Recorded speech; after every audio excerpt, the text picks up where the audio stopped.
Assalamualaikum warahmatullahi wabarakatuh. Selamat siang kakak semuanya. Apa kabarnya hari ini?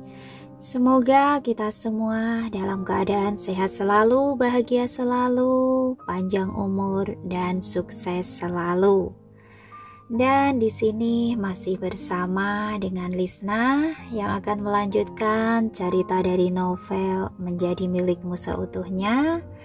Tetapi akhir-akhir ini ceritanya itu benar-benar sangat membosankan ya. Yang dibahas cuman itu-itu saja. Tetapi saya akan tetap semangat untuk melanjutkan cerita ini. Karena di cerita berikutnya adalah cerita yang sangat menyenangkan untuk didengarkan. Oke, langsung saja ke ceritanya. Selamat mendengarkan. Tiara ingin ikut dengan mereka, tetapi Pandu takut akan adanya kemungkinan kecelakaan. Mendengar suara itu, dia tahu bahwa pengunjung itu pasti memiliki niat buruk. Karena itu, dia tidak bisa membiarkan Tiara terluka. Tidak apa-apa, tetaplah di sini. Pada saat ini, orang yang ada di luar itu masih berteriak. Setelah mendengar teriakan yang terus-menerus, Tiara mengerutkan kening. Tidak apa-apa, aku akan pergi dengan kalian. Semua akan baik-baik saja. Jika kalian terus menunda, orang tersebut mungkin akan benar-benar mulai membuat masalah. Karena dia tidak berdaya melawan Tiara, Pandu hanya bisa membiarkannya ikut bersama mereka. Dan dengan demikian mereka bertiga muncul di area kantor karyawan bersama. Pria besar itu menoleh seolah-olah dia bisa merasakan kehadiran mereka. Apa kalian bertiga adalah bos di sini? Pandu menjawab dengan suara dalam. Apa yang coba Anda lakukan di sini? Kenapa Anda mencari bos? Pria itu menjawab, proyekmu sebelumnya di bawah standar. Jadi aku di sini untuk meminta kompensasi atas nama bosku.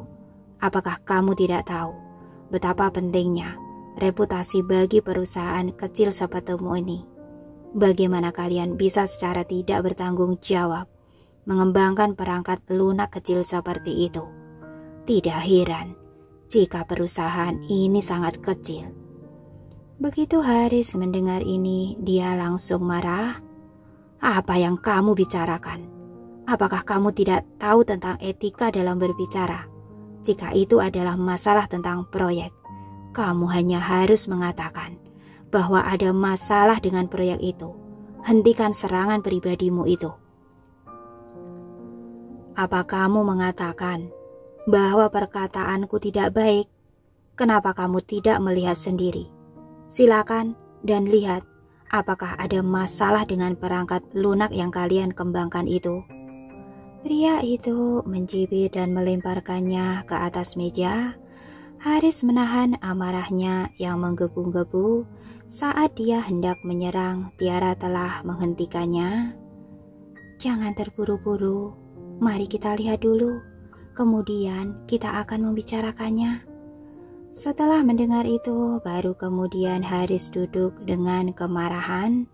Kemudian Pandu dengan tenang mengambil diska lepas itu dan memasangnya. Kemudian dia mengklik buka perangkat lunak. Setelah beberapa saat, virus yang sangat jelas muncul di perangkat lunak tersebut. Pandu dan Haris saling memandang. Mereka masih ingat bahwa perangkat lunak ini masih dikembangkan oleh perusahaan mereka, dan mereka baru saja memberikannya kepada pihak pertama beberapa hari yang lalu. Perangkat lunak ini adalah aplikasi kecil dan sederhana.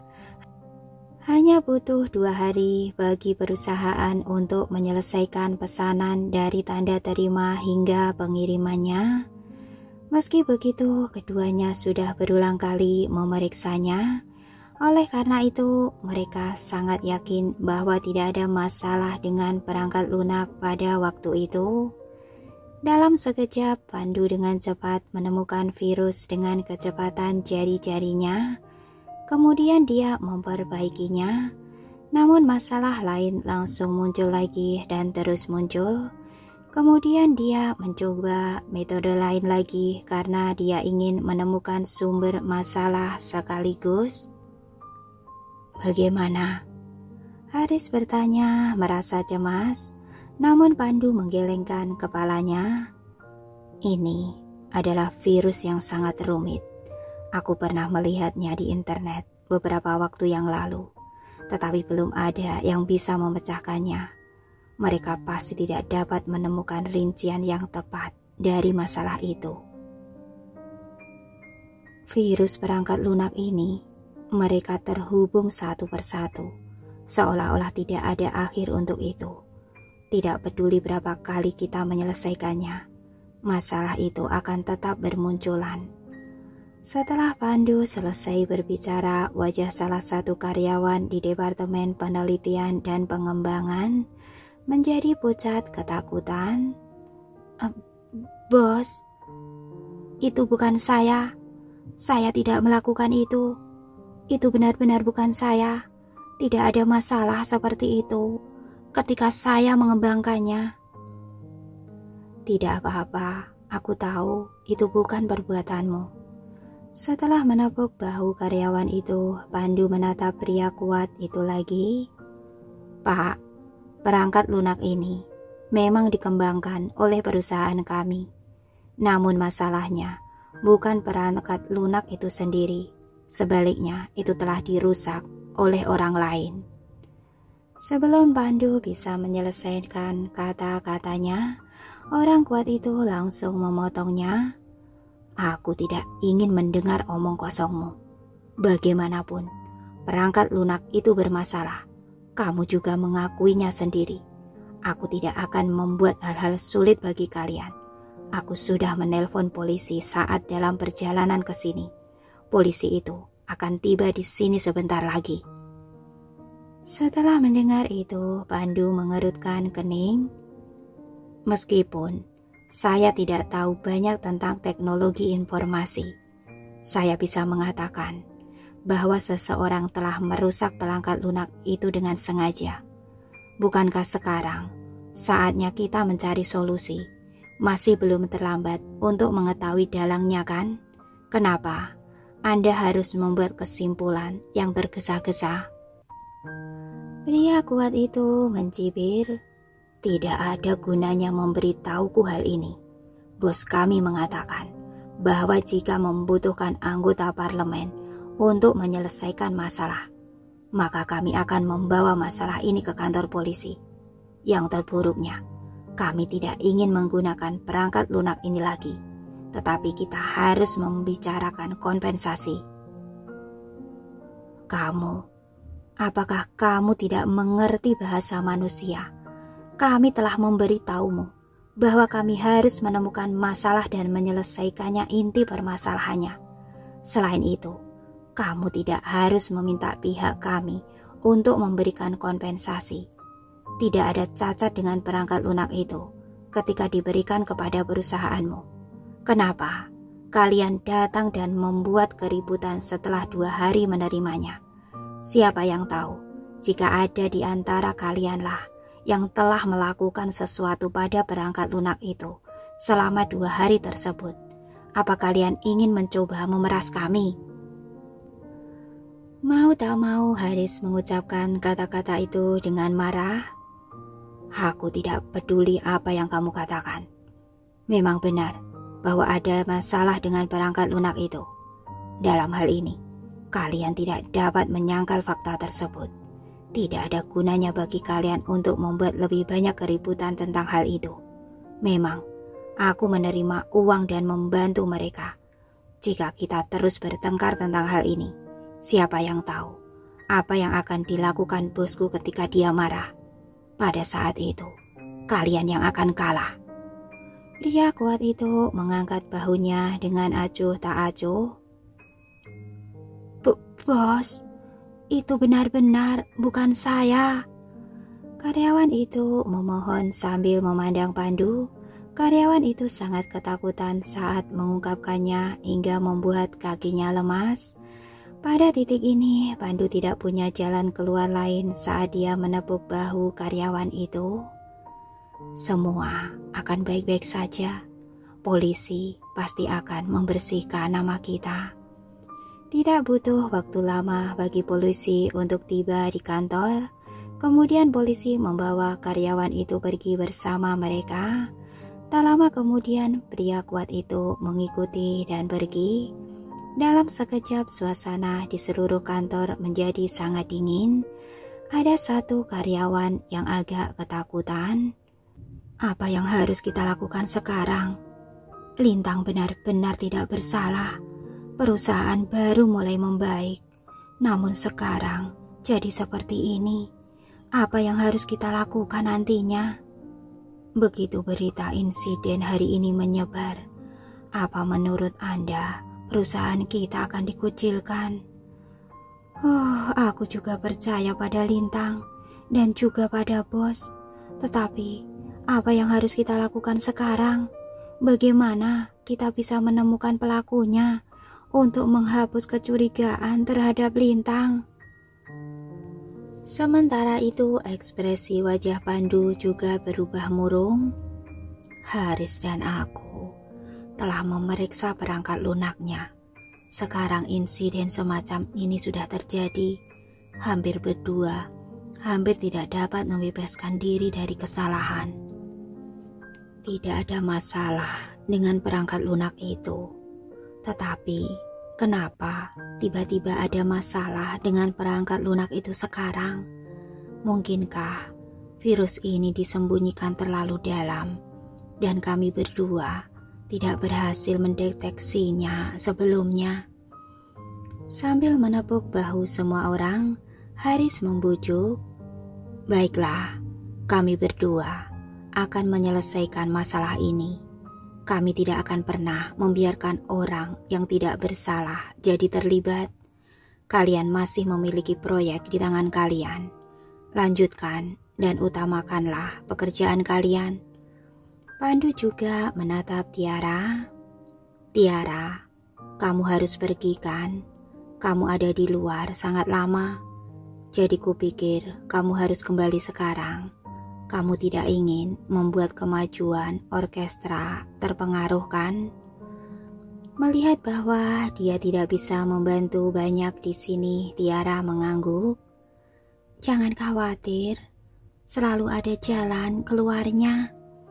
Setelah mendengar itu, dia mengangguk. "Kami tahu, cepatlah kembali. Beritahu aku ketika kamu tiba di orkestra." "Baiklah, aku akan kembali dulu." Kemudian Tiara pergi. Di kamp pelatihan Berlin Philharmonic, Tiara memberitahu HRD untuk membatalkan cuti setelah dia kembali ke orkestra. Kemudian dia langsung menuju ke ruang pelatihan untuk latihan. "Tiara, Pak Ruben sedang mencarimu." Tepat ketika dia hendak mengambil biola dan menuju tempat di mana semua orang berlatih, seorang karyawan di meja depan mengetuk pintu masuk ke ruang latihan dan memberitahunya. Merasa sedikit terkejut, Tiara langsung meletakkan biolanya dan berjalan keluar dari ruang latihan bersama resepsionis tersebut. Berdiri di depan pintu kantor Ruben, Tiara mengetuk pintu. Suara Ruben yang tenang dan dalam terdengar dari ruangan itu. "Masuklah." Setelah Tiara masuk, dia melihat Sandi juga berdiri di dalam sedang berbicara dengan Ruben. Tiara berhenti sejenak sebelum berkata, "Pak Ruben, apa Anda mencari saya?" "Iya, ada sesuatu yang ingin aku beritahukan padamu." Setelah mendengar itu, Sandi berkata, "Kalau begitu, aku akan pergi dahulu. Kalian berdua, lanjutkanlah." Namun Ruben hanya melirik Sandi. "Tidak perlu, aku hanya akan mengatakan beberapa kata." Sekali lagi Ruben menoleh untuk melihat Tiara. kemasi barang-barangmu dan pergi hari ini. Tiara tertegun sejenak. Pak Ruben, apa maksud Anda? Pak Ruben, bukankah Tiara melakukannya dengan sangat baik di sini? Bukankah kamu memuji dia karena membuat kemajuan besar beberapa hari yang lalu? Kenapa tiba-tiba? Sandi juga terkejut. Ruben berkata dengan suara yang dalam, Tiara tidak cocok untuk Berlin Philharmonic. Pak Ruben, tolong beritahu saya alasan yang masuk akal. Sebagai direktur musik, meskipun Anda memiliki wewenang untuk memutuskan apakah anggota pemain tetap atau pergi, saya tidak dapat menerima jika tidak ada alasan yang dapat dibenarkan. Tiara berbicara dengan lembut. Jika karena saya pergi hari ini dan Anda takut saya akan menahan orkestra, saya bisa berjanji pada Anda bahwa Anda tidak perlu mengkhawatirkannya. Saya akan menggunakan segala usaha saya untuk membuktikan diri. Sambil batuk kering, Ruben menambahkan, tapi Tiara, kami benar-benar tidak mampu untuk membiarkan orang suci sepertimu tetap ada di sini. Kamu punya kemampuan, jadi kamu harus punya tujuan dan pencapaian yang harus lebih tinggi lagi. Tiara hanya terdiam. Aku tidak percaya bahwa ada alasan bagi mereka untuk tidak mampu membiarkanku tetap ada di sini. Berlin Philharmonic tidak ada duanya di dunia. Di mataku, inilah yang paling aku inginkan. Sekarang, aku telah berusaha sangat keras hingga akhirnya bisa sampai di sini. Mereka mengatakan bahwa aku harus memiliki tujuan yang lebih tinggi, di mana nilai dari tempat yang lebih tinggi itu. Aku takut itu hanya sebaliknya. Mereka menyiratkan bahwa aku tidak punya tempat untuk pergi. Demikian juga suara Sandi juga berubah dingin seketika. Pak Ruben, bukankah alasanmu itu sangat mengada-ngada? Tidakkah kamu mengerti orang seperti apa Tiara setelah bergaul dengannya akhir-akhir ini? Dia bekerja lebih keras dari siapapun. Dia bekerja lebih keras dariku. Jika Anda ingin memecatnya, maka band kita akan memiliki satu pemain yang kurang mampu. Kamu mengatakan bahwa Berlin Philharmonic ingin merekrut musisi terbaik dan membangun tim kelas dunia. Tetapi, tanyakan pada dirimu, apa ini benar-benar hal yang benar untuk dilakukan? Ruben menjawab dengan suara dingin, Sandi, jangan pikir kamu bisa membesarkan diri hanya karena aku mendukungmu. Kamu tahu bagaimana orkestra beroperasi. Semua anggota mendengarkan direktur musik dan bukan yang disebut musisi kelas dunia sepertimu. Mengenai pemecatan Tiara, itu adalah keputusan yang dibuat olehku dan semua manajer orkestra. Apakah dia ada di orkestra atau tidak, itu tidaklah penting. Kita tidak akan mengorbankan seluruh orkestra hanya demi dia. Setelah mendengar itu, Tiara menundukkan matanya. Cahaya di matanya mulai redup, seperti yang telah diduga. Karena Sandi tidak mau menyerah, dia melanjutkan dengan mengatakan, Pak Ruben, kamu harus mempertimbangkan keputusan itu lagi. Kami sudah sepakat dengan keputusan kami tentang masalah ini, dan kami tidak akan mengubahnya, kata Ruben tanpa ragu-ragu. Juga, Tiara, aku sangat menghargai bakatmu, namun kita benar-benar tidak bisa membuatmu tetap ada di sini. Aku sudah belajar tentang insiden seputar National Symphony Concerto. Sebelumnya, aku tidak mengerti mereka, tetapi aku mengerti sekarang. Jadi aku harap kamu punya kesadaran diri dan tidak membahayakan orkestra lain. Tiara mengangguk. Pak Ruben, tidak perlu berkata-kata lagi. Saya akan pergi. Setelah itu, dia segera meninggalkan kantor Ruben. Pak Ruben, aku akan menemuimu ketika aku kembali. Sandi ingin mengatakan sesuatu, tetapi dia tidak melanjutkan kalimatnya. Ketika dia melihat Tiara pergi, kemudian dia mengejar wanita itu. Tiara, tunggu.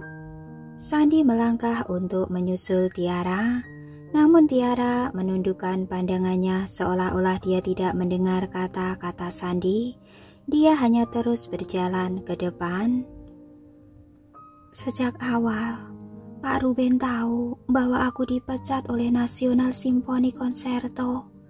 Dia bahkan mengatakan bahwa dia ingin mengucapkan terima kasih kepada National Symphony Concerto dan grup Samuel karena telah meninggalkannya dengan kandidat yang baik. Sebelumnya, Pak Ruben juga berjanji bahwa dia akan memperkenalkanku kepada manajer lain. Dia berkata bahwa aku akan menjadi bintang yang sedang naik daun di industri musik dan bahwa orkestra akan memiliki tempat untukku di masa depan. Dia bahkan mengatakan bahwa Berlin Philharmonic tidak takut pada kekuasaan yang sewenang-wenang dan tidak mungkin bagi mereka untuk meninggalkan musisi manapun karena penindasan perusahaan semacam ini. Tapi sekarang, Tiara, dengarkan aku. Sandi meraih tangan Tiara dan menariknya ke sudut yang lebih tenang. Tiara menatapnya. Kenapa? Kenapa? Semuanya tiba-tiba berubah. Pada saat itu, Sandi tidak tahu bagaimana cara untuk bisa menghibur Tiara. Tiba-tiba dia teringat pertama kali mereka bertemu.